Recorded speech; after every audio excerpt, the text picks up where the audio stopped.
नमस्ते, हजुरहरूलाई हाम्रो चुलामा स्वागत छ। आज चाहिँ मैले पनिर पालकको रेसिपी लिएर आएको छु। हजुरहरूले सुरुदेखि अन्तिमसम्म हेरेर साथ दिनुहुन्छ भन्ने आशा गर्दछु। अब बनाउनको लागि चाहिँ मैले पालक लिएको छु, 2 मुठा, सानो सानो 2 मुठा। त्यसलाई मैले धुई पखालियो, 3-4 पल्ट पखालेर लिएको। पनिर लिएको छु 300 ग्राम, मसिनो गरेर ठिक्क ठिक्कको पिस बनाएर काटेको छु। अब मैले पखालिवरी राखेको छु, मैले सँगै नै पखालेको। पानी बसाउनु पर्छ एउटा डेक्चीमा पालक उसिन्नको लागि। पानी पनि लिइसक्यो। अब अघि मैले काटेर राखेको छु पालक, त्यसलाई पानीमा राख्नुपर्छ। धेरै बेर पनि उसिन्नु पर्दैन, 3-4 मिनट उसिन्दा हुन्छ। पाकिहाल्छ छिट्टै पालक चाहिँ, त्यस कारणले गर्दा। अब एउटा डेक्चीमा चाहिँ मैले आइस राखिवरी पानी राखेको छु, चिसो पानी। त्यहाँ फेरि राख्नुपर्छ अघि उसिनेको पालकलाई। यसो गर्दाखेरि चाहिँ पालकको कलर चेन्ज हुँदैन, हरियै भइराख्छ। त्यस कारण यसरी आइसमा डुबाउनुपर्छ। मैले पानी तारिसकेँ, अलिक आइस पानी तार्नुपर्छ यसरी। अब अलिक पानी बढी भयो भने चाहिँ बिस्तारै निचर्नुपर्छ।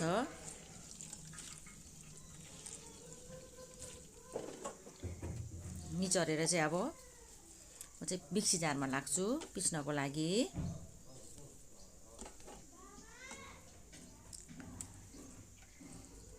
पालक उसिनेर रेडी भइसक्यो।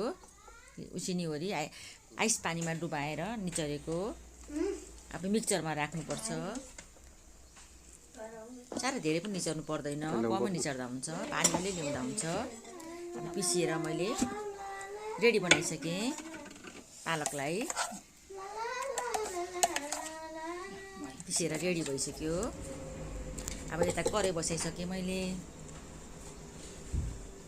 अब तेल लगाउनुपर्छ। तेल चाहिँ भसक्कै पालुङ्गोमा तोरीकै तेल राम्रो हुन्छ, तोरीको तेलै लाउनु होला।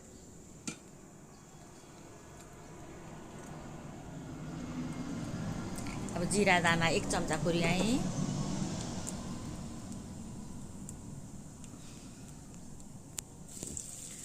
मसिनो काटेको लसुन, पालुङ्गोमा चाहिँ लसुन नै अलिक बढी हाल्नुपर्छ। त्यस पछाडि अदुवा मसिनो गरेर काटेको।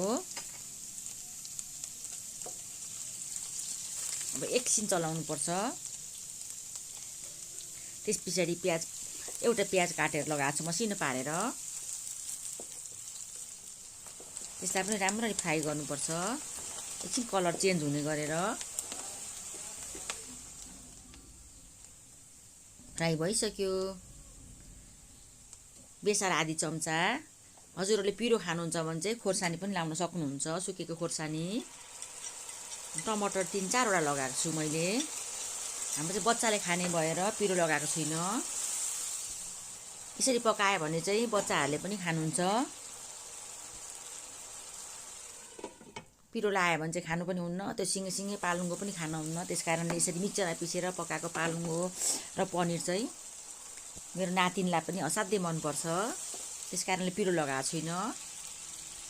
मजाले चलाउनुपर्छ अनि एकछिन। त्यसबाट नुन स्वाद अनुसार,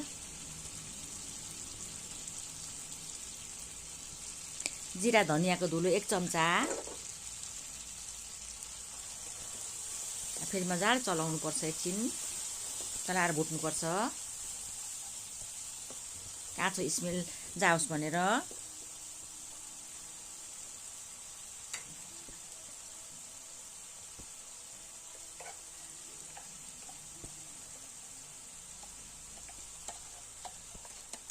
चाहिँ अघि पिसेको मिक्सचरमा राखेर पिसेको पालुङ्गो राखेर पकाउनुपर्छ। मिक्सचरमा अलिकति पानी लाएर पखालेर राख्छु एकछिनमा। थोरै पानी लाउँदा हुन्छ।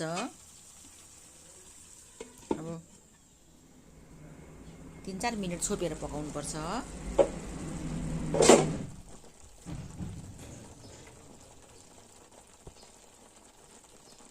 गरम मसला मैले 1 चम्चा लगाएको। त्यस पछाडि अघि काटेको पनिर हो यो चाहिँ।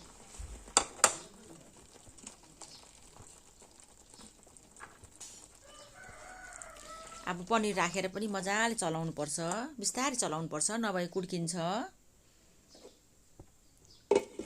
अब एकैछिन छोपेर त्यहाँ रस आउने गरी छोप्नुपर्छ। एकछिन मैले थोरै पानी लगाएँ।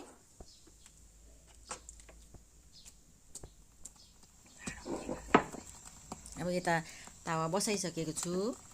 घिउले झान्नुपर्छ। घिउ 1 चम्चा राखेको छु।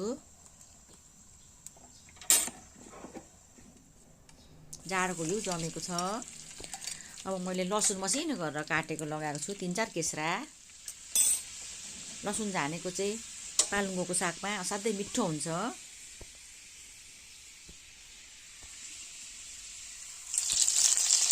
झान्नुपर्छ यसरी मजाले पालुङ्गोको सागमा। अब एकछिन छोप्नुपर्छ, त्यसो गर्नाले मजाले स्मेल बाहिर जानु पाउँदैन त्यसको। एकछिन छोपेर चलाए त्यो हजुरहरूलाई म अब देखाउँछु पनि कस्तो राम्रो भएको छ। हेर्नुहोस् त। अब हजुरहरूलाई भिडियो कस्तो लाग्छ, भिडियो मन परेमा लाइक, सब्सक्राइब, कमेन्ट गरिदिनु होला। साथीभाइहरूसँग सेयर गर्न पनि नभुल्नु होला। धन्यवाद।